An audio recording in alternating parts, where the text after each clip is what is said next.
Da la bienvenida a la Iglesia Bíblica de Cypress una vez más. Nos gozamos en el Señor de que usted nos acompañe en esta hermosa mañana. La razón por la que estoy aquí es predicar la Escritura, así que le voy a pedir por favor que usted abra su Biblia nuevamente en 1 Corintios capítulo 1. 1 Corintios capítulo 1. Y el día de hoy vamos a estar viendo desde el verso 26 hasta el verso 31. Abre su Biblia, por favor.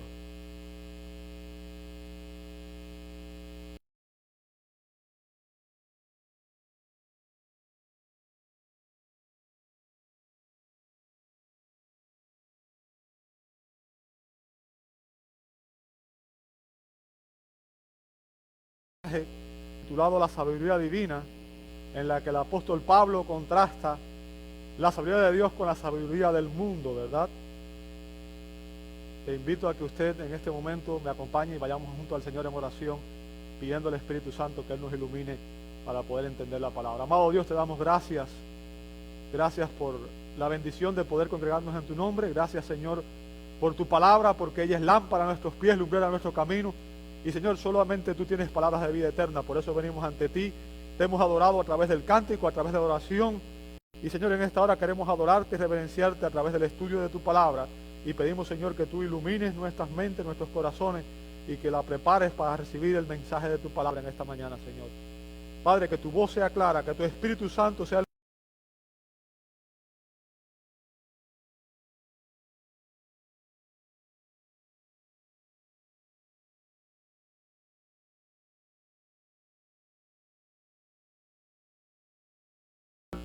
y rogamos, Señor, que nos santifiques y nos moldes más a la imagen de tu Hijo. Te pedimos todo esto en el nombre de Jesús y te damos gracias. Amén, amén y amén. Pueden tomar sus asientos, amados. Muchas gracias.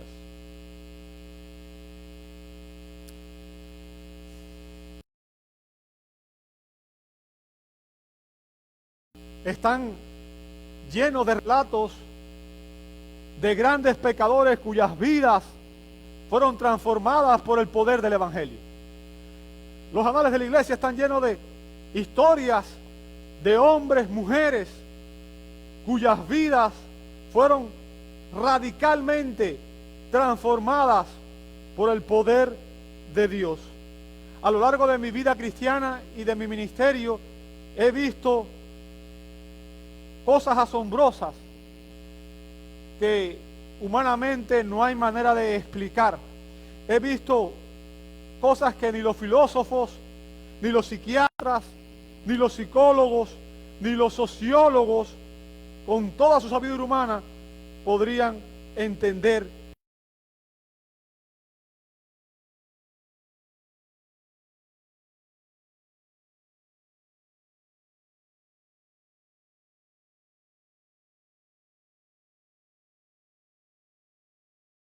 Radicalmente.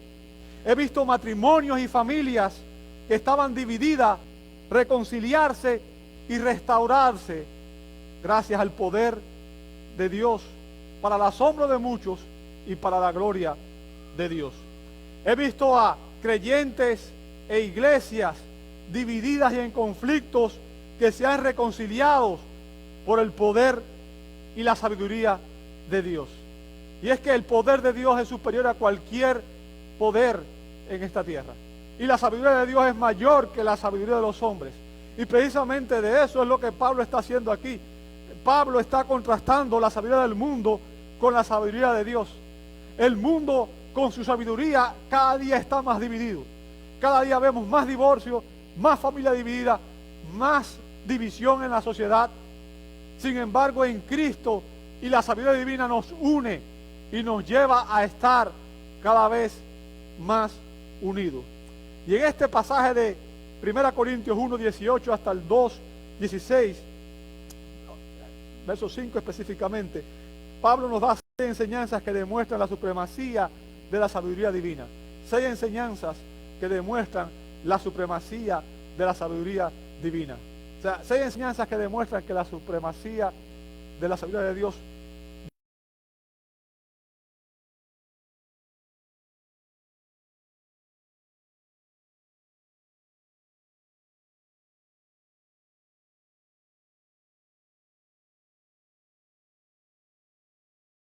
lo que vimos la semana pasada, ¿verdad?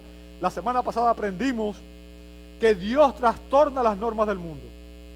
Dios trastorna las normas del mundo. Lo que el mundo ve bien, Dios lo define como malo, y lo que el mundo ve malo, Dios lo define como lo que es bueno, ¿verdad? ¿Y cómo trastorna a Dios las normas del mundo? ¿Sabes?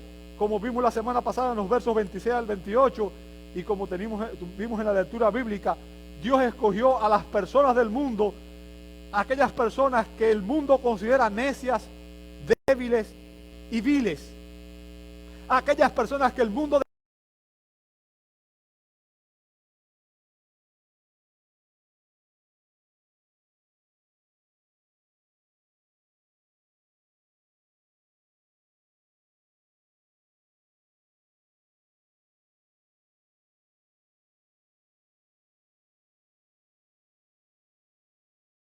que son bellas en su apariencia según el estándar del mundo.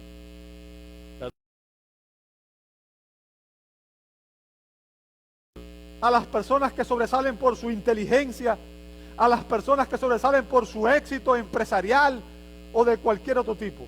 Esas son las personas que el mundo admira. Esas son las personas que el mundo idolatra.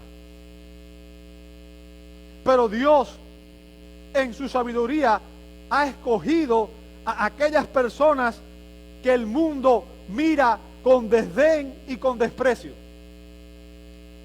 A aquellos que el mundo rechaza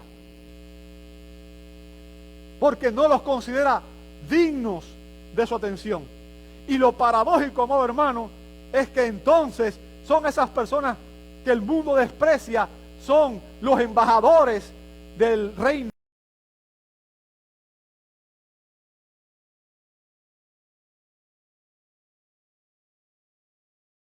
Paradoja que vemos aquí en la sabiduría de Dios. Dios escoge a los necios para avergonzar a los sabios, a lo débil para avergonzar a lo fuerte, a lo que no es para avergonzar a aquellos que creen que son algo. Juan Calvino afirmó que él avergüenza a los sabios, poderosos y nobles. Dios no exalta, fíjense, Dios no exalta al necio, al débil, al vil y despreciado, sino que los rebaja a todos a un mismo nivel común. ¿Qué significa? Amado hermano, no importa cuán rico tú seas, el día que mueras vas a tener que comparecer ante el tribunal de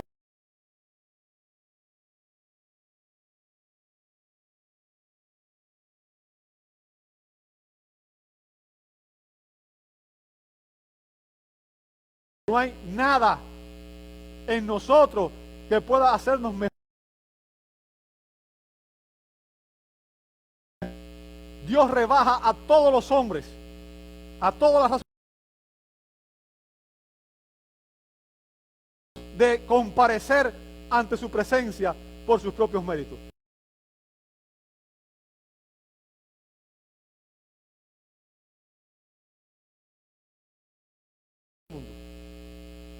¿Y por qué razón nos rebaja de esa manera? ¿Cuál es el propósito por el cual Dios hace esto?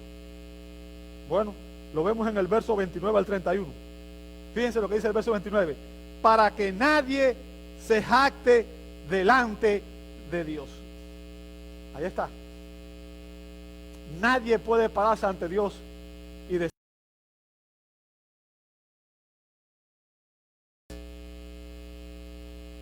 nadie. El propósito final de la sabiduría de Dios al elegir a los necios, a los débiles, a los viles y a los despreciados, no fue simplemente, amados hermanos, avergonzar a aquellos que piensan que son sabios, que son poderosos y que son nobles. No es simplemente ese,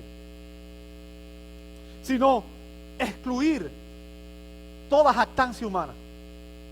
Es impedir que nadie se jacte en su presencia.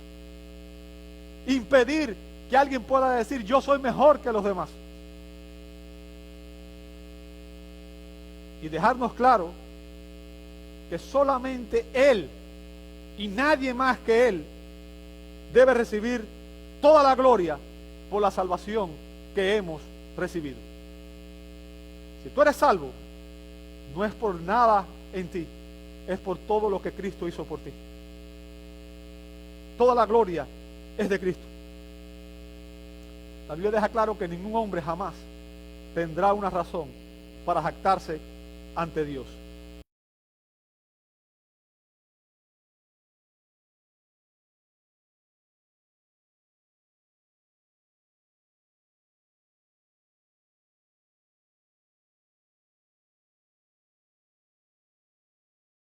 Hemos hecho.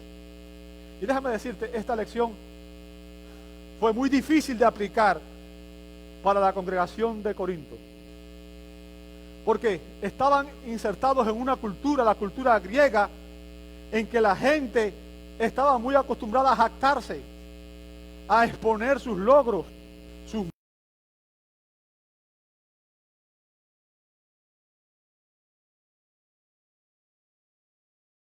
comunicación, el arte de la buena comunicación, de la retórica, y la gente tenía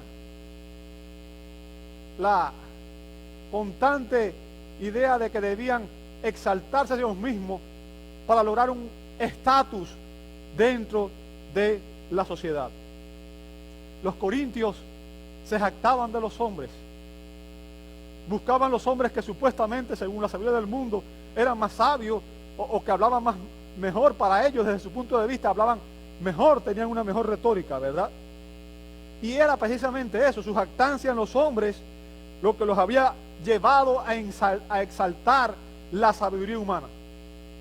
Ellos estaban dividiéndose en la iglesia porque unos estaban diciendo: yo soy de Pablo, y yo de Pedro, y yo de Apolos, porque estaban poniendo sus ojos en estos hombres como si fuera su sabiduría humana la que los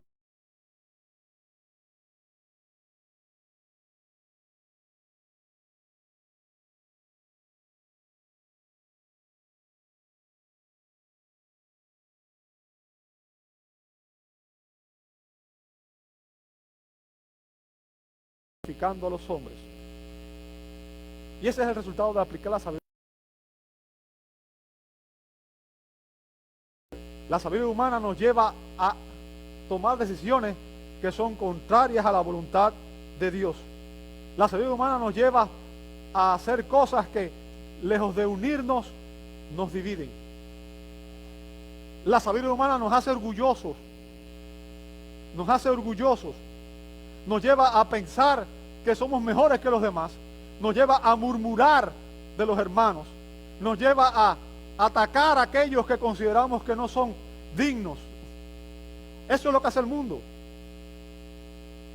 La sabiduría de Dios nos hace humildes y nos recuerda que ninguno de nosotros realmente es digno.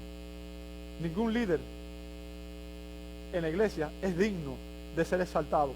La iglesia debe exaltar solamente a Cristo, a Dios. Nadie más. Nadie más.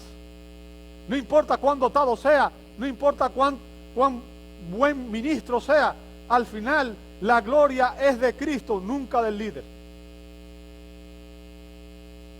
Y vemos que en las dos epístolas a los Corintios, Pablo confronta a los creyentes por este pecado, porque estaban poniendo sus ojos en los hombres y no en Cristo.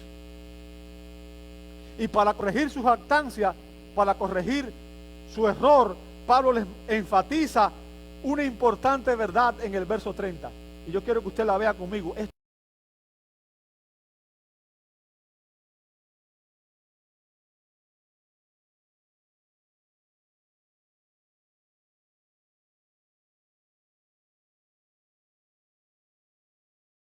Una expresión maravillosa. Mas por obra suya. ¿Obra de quién? Mas por obra suya estáis vosotros en Cristo Jesús. Yo quiero que te entiendas, estar en Cristo Jesús es estar unido a Él, es haber recibido a Cristo por la fe y ser un espíritu con Él.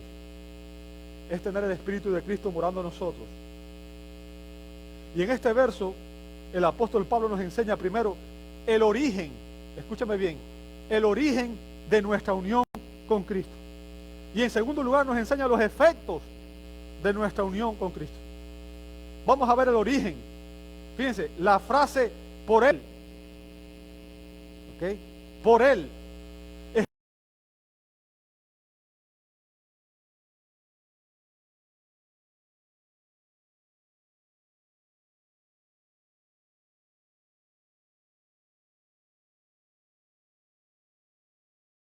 porque fue en su soberanía que Dios nos escogió para salvación. Fue Dios quien escogió a los necios, a los vil, a los menospreciados, lo escogió del mundo, lo apartó y lo santificó para avergonzar a los sabios y los fuertes. Y fue Dios el Padre quien te escogió. ¿Ok? Nuestra conversión, nuestra unión salvadora con Cristo, no se debe a que usted o yo hubiéramos sido más inteligentes que el resto de los pecadores que están afuera. No se debe a que usted y yo fuéramos más sabios, más inteligentes que ellos, y que entendimos con nuestra capacidad humana el Evangelio. Sabe que la Biblia dice claramente que el hombre natural no entiende las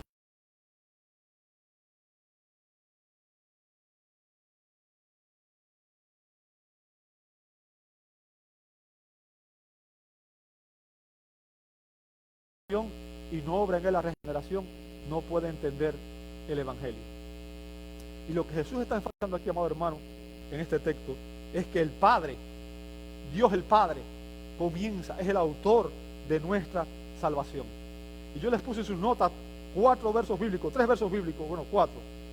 Juan 6:37, Juan 6:39, Juan 6:44 y Juan 6:65. 4 veces Jesús enfatiza en un solo pasaje, en ese capítulo. Jesús dice: ninguno puede venir a mí si no le fuere dado del Padre. Ninguno puede venir a mí si no le fuere dado del Padre. ¿Qué significa? A menos que usted vaya a Cristo, no va a alcanzar salvación, porque la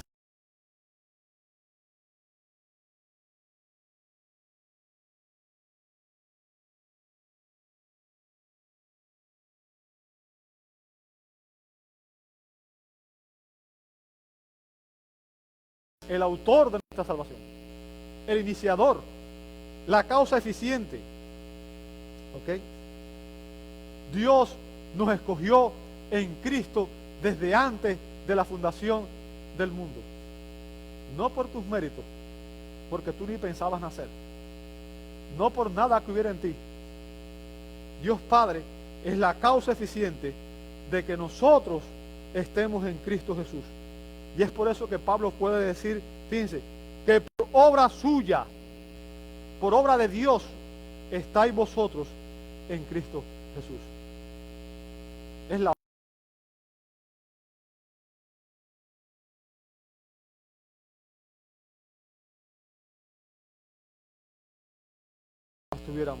viniéramos a Cristo. Porque fue Dios, el Dios y Padre, fíjense, y este texto que estoy citando aquí es Efesios 1:3 al 6. No lo voy a citar completo, nada más voy a citar una parte. Fue el Dios y Padre de nuestro Señor Jesucristo el que, dice el verso 4, nos escogió en Él, o sea, en Cristo, antes de la fundación del mundo. ¿Te das cuenta? Tú no habías nacido, el mundo no había sido formado y Dios el Padre te escogió. ¿Te escogió por algo que tú hiciste? ¿Por tus méritos? No. Fue porque su voluntad soberana así lo determinó. Para que fuésemos santos y sin manchas delante de Él, en amor, habiéndonos predestinado para ser adoptados hijos suyos.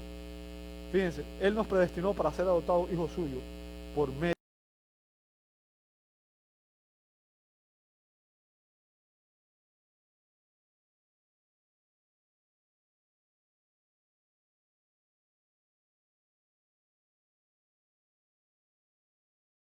libre y soberana que Dios determinó escoger a los necios, a los vil, a los menospreciados, para avergonzar a aquellos del mundo que se piensan que son mejores que los demás, que piensan que son superiores a los demás, ya sea porque son más inteligentes, ya sea porque son más ricos, más exitosos, más famosos. Por su voluntad soberana, Dios, antes de la creación del mundo, y por lo tanto independiente de cualquier mérito humano, para que no haya gloria de parte nuestra, Dios nos escogió para salvación.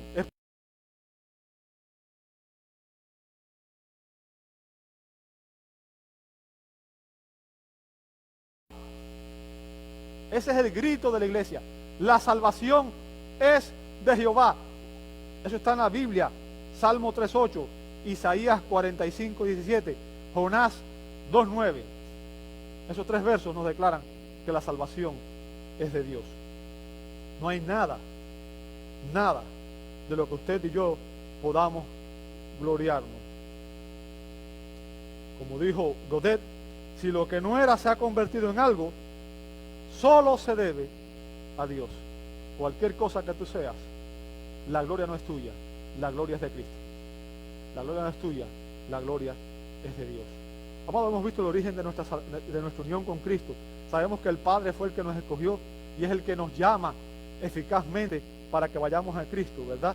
Y ahora examinaremos los efectos de esa unión, los efectos que tiene en la vida de un creyente cuando Cristo está en su corazón.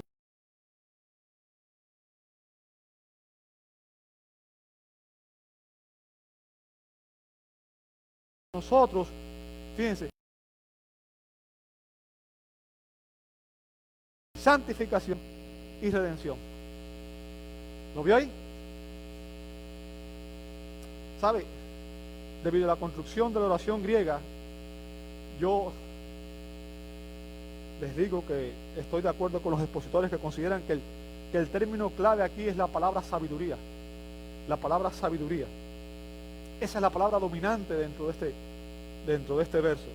Y que los sustantivos justificación, santificación y redención, ahí están simplemente para explicar y amplificar la sabiduría. Y el punto que quiero que usted entienda es esto. Es muy sencillo. Los creyentes somos hechos justos, somos santificados y somos redimidos en Cristo Jesús.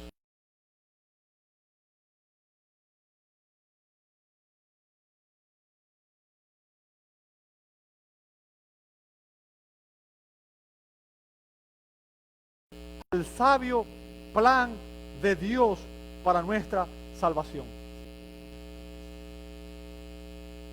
Es ese plan que Dios estableció desde antes de la fundación del mundo. El Cristo crucificado se convirtió en la manifestación de la sabiduría de Dios. Obviamente, como digo, se refiere aquí a ese plan que Dios estableció desde antes de la fundación del mundo para redimirnos cuando Él nos escogió en Cristo. Y Él envió a Cristo a que muriera como nuestro sustituto, ¿verdad?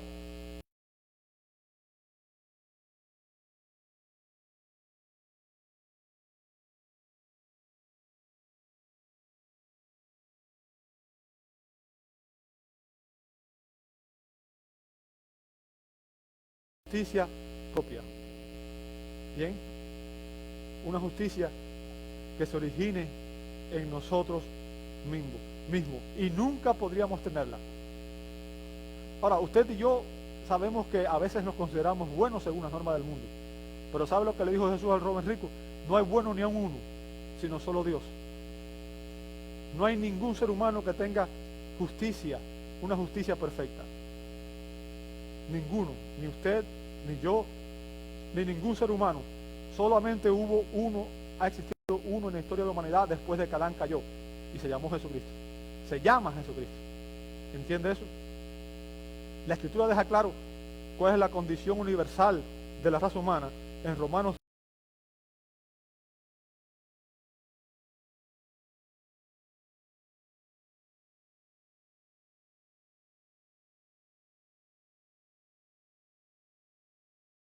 Justo, ni aun cuantos. No hay uno. ¿Qué significa? Para entrar a la presencia de Dios tendríamos que ser justos. Así que ninguno puede entrar a la presencia de Dios. ¿Entendió el punto ese? Por nuestra justicia nunca entraríamos a la presencia de Dios porque no tenemos justicia propia. No hay justo ni aún uno. No hay, dice Pablo, no hay quien entienda.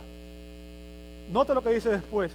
No hay quien busque a Dios.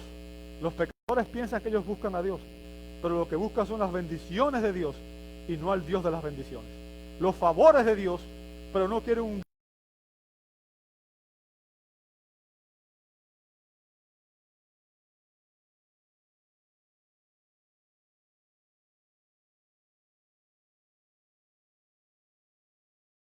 Por eso Jesús dijo, yo vine a buscar y a salvar lo que se había perdido.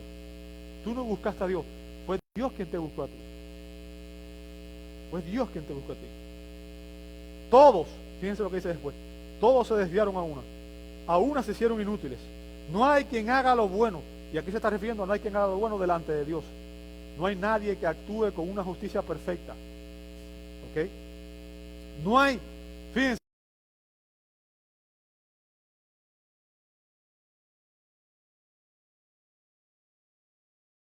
amado hermano, es pecaminosa y hablamos cosas que no debíamos.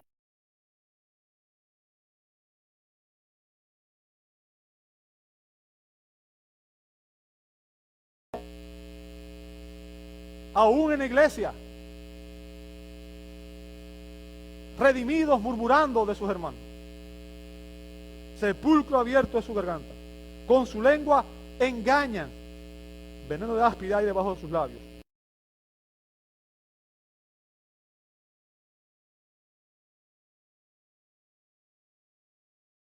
No conocieron camino de paz. Fíjense lo que dice después, no hay temor de Dios delante de sus ojos. Ningún hombre teme a Dios hasta que está en Cristo. Ningún hombre teme a Dios hasta que está en Cristo. Y esta es la condición, amado hermano, de toda la raza humana.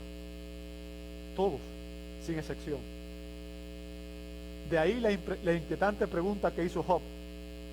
¿Sabe que el primer libro de la Biblia que se escribió fue Job, cierto? No fue Génesis. Job hizo una pregunta inquietante. Job 9:2 dice, ¿y cómo se justificará el hombre con Dios? ¿Cómo se justificará el hombre con Dios? ¿Sabe? Esa es la pregunta que todas las religiones tratan de responder. Y se la voy a traducir o se la voy a parafrasear al lenguaje popular, al lenguaje moderno. Se la voy a traducir a cómo sería hoy, cómo lo diríamos nosotros hoy. ¿Cómo puedo yo, siendo un pecador,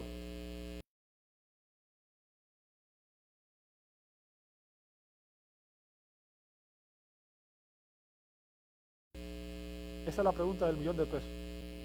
Bien. Y la respuesta es sencilla. La respuesta no la tienes tú, no la tengo yo. La respuesta la tiene Dios mismo. Y Dios la ha dado para que nosotros la entendamos, la creamos, la aceptemos y la vivamos. ¿Dónde está? Segundo los Corintios 5:21. La Escritura dice, al que no conoció pecado. ¿Quién es el que no conoció pecado? Jesucristo, el Hijo de Dios. Dios, la segunda persona de la Trinidad, se humanó en Cristo y vivió una vida perfecta y murió una muerte que no merecía para redimirnos a nosotros. Cristo nunca cometió pecado. Fue perfecto, santo durante todo su ministerio. Al que no conoció pecado,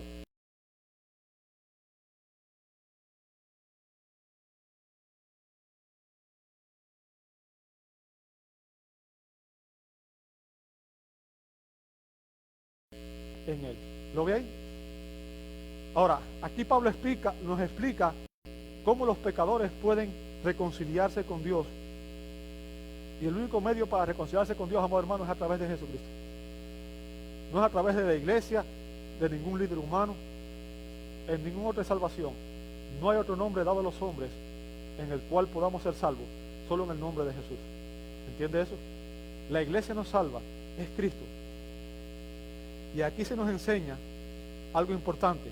Este es el plan que Dios en su sabiduría estableció para rescatar a los pecadores perdidos. Aquí se nos enseñan doctrinas fundamentales del Evangelio, la doctrina de la imputación y de la sustitución. ¿Qué es la imputación? Es cuando uno le acredita algo a alguien. ¿Ok? La voy a explicar. Jesucristo, el Hijo de Dios perfecto y sin pecado, Dios el Padre, usando el principio de la imputación, le cargó a Cristo o trató a Cristo como si Él hubiera sido el peor de los pecadores y hubiera cometido todos los pecados de todos aquellos que iban a creer en Él. Imagínense, Dios le imputó esos pecados a Cristo.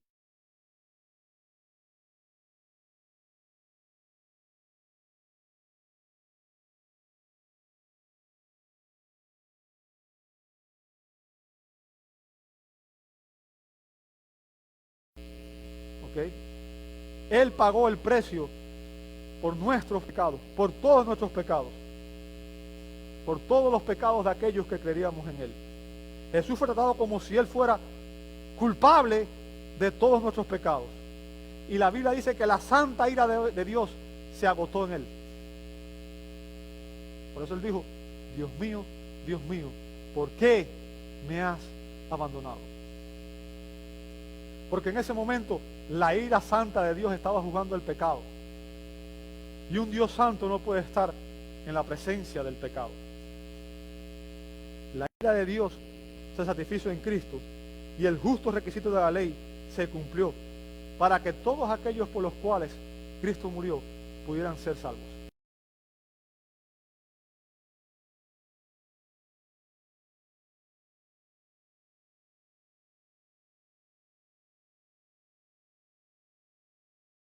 Justicia de Cristo. En otras palabras, Dios te mira a ti como si tú vivieras la vida perfecta y sin pecado de Cristo, a pesar de que tú y yo seguimos pecando, ¿sí o no? Pero Dios ya te mira como si tú estuvieras viviendo la vida perfecta de Cristo. ¿Ok? No te trata más como enemigo, no te trata más como alguien que está enemistado con Él, te trata como un hijo y te corrige, te disciplina, pero a partir de ahí tu relación con Dios está establecida por la eternidad. Cristo cargó con nuestros pecados en la cruz del Calvario para que nosotros pudiéramos llevar su justicia. ¿Entendió?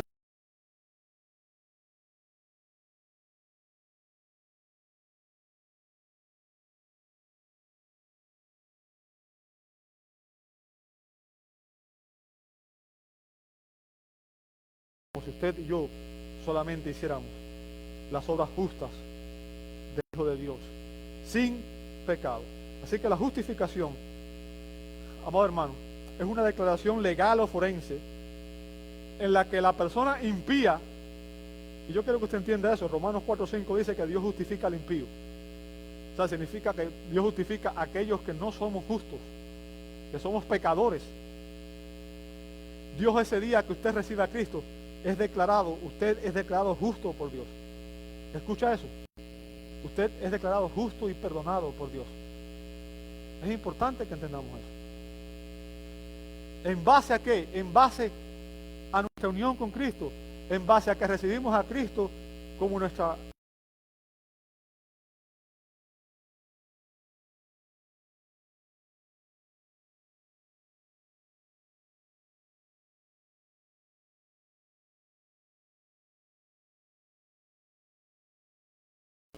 Cuando la Biblia dice que Dios justifica al impío, quiero que usted entienda claro esto. No quiere decir que Dios pone nuestras malas obras como si fueran buenas. No es eso lo que está diciendo. Sino que Dios toma una persona pecadora y la limpia con la sangre de Cristo. Y delante de Él está perdonado. Todo, ¿por qué? Y te voy a decir cuál es la clave. Porque su fe le es contada por justicia, como dice Romanos 4:5. Su fe, tu fe en Cristo, te es contada por justicia. Romanos 5:1 dice: justificados pues por la fe, tenemos paz para con Dios. O sea, es por la fe.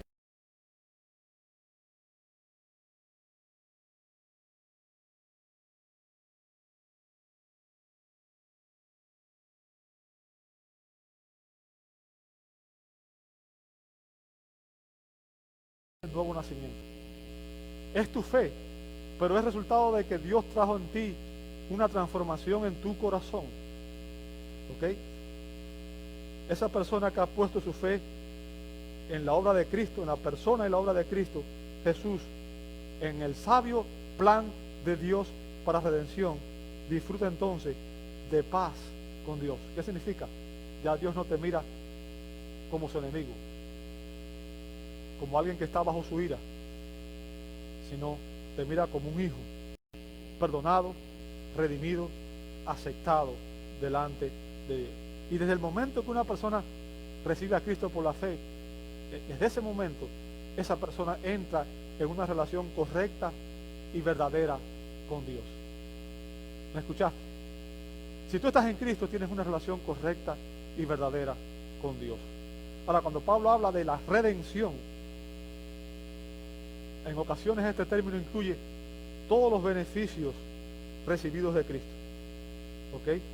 ¿Por qué? Obviamente, cuando usted es perdonado, eso es parte de la redención. Cristo pagó por tus pecados. Cuando se le llama nuestro Redentor a Cristo, se le presenta como nuestro libertador de la culpa, del infierno, del pecado, del poder de Satanás y aún de la muerte.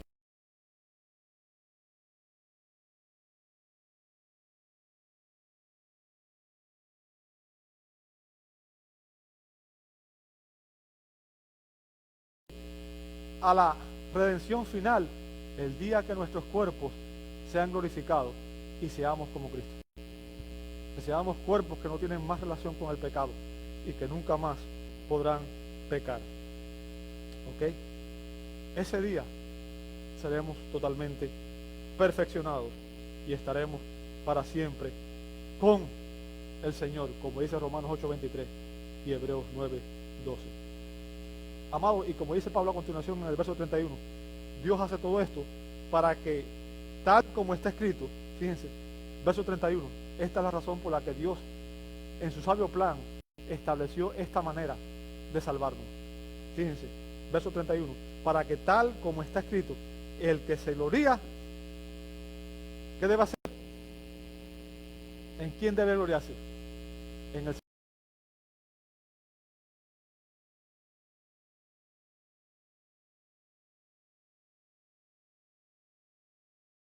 Jeremías 9, 23 y 24. Recuerda las palabras de Jeremías cuando dice: así dijo Jehová, así dice el Padre, no se alabe el sabio en su sabiduría.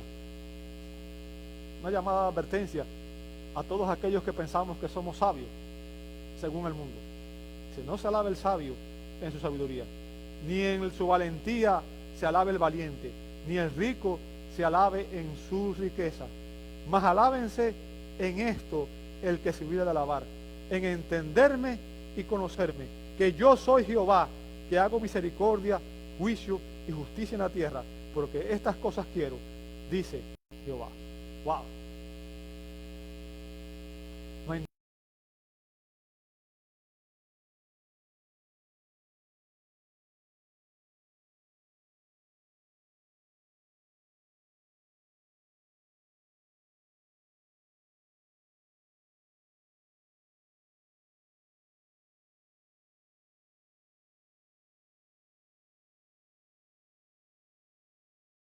distinción, dependa de nuestra unión con Cristo. O sea, todos estos beneficios en el plan de Dios, en la sabiduría de Dios, depende de que usted esté en Cristo.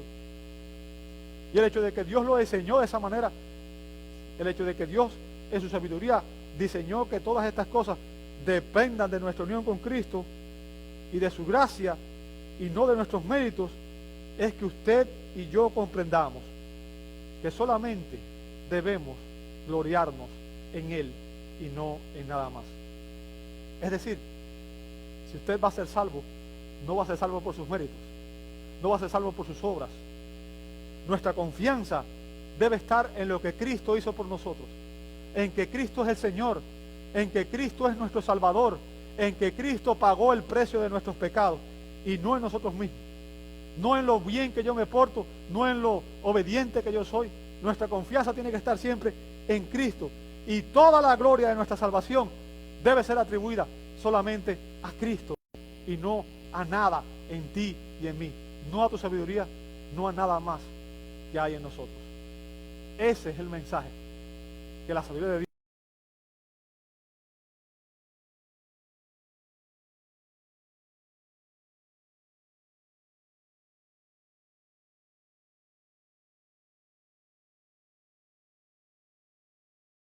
puede entender las maravillas, Señor. No pueden entender todas estas cosas que escapan de nuestra comprensión humana. Pero, Señor, te pedimos que tú perdones nuestros pecados y que nos ayudes a enfocarnos y a entender que al final de cuentas, es en Cristo que estamos salvos. Es en Cristo, Señor, que hay vida eterna. y que a menos que estemos en Cristo y viviendo para su gloria, nuestras vidas van a ser, Señor, perdidas, y al final no llegaremos a las mansiones celestiales. Señor, ayúdanos a darte la gloria que solamente tú mereces.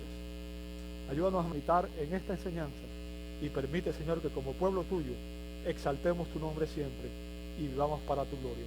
Te lo pedimos en el nombre de Jesús. Amén.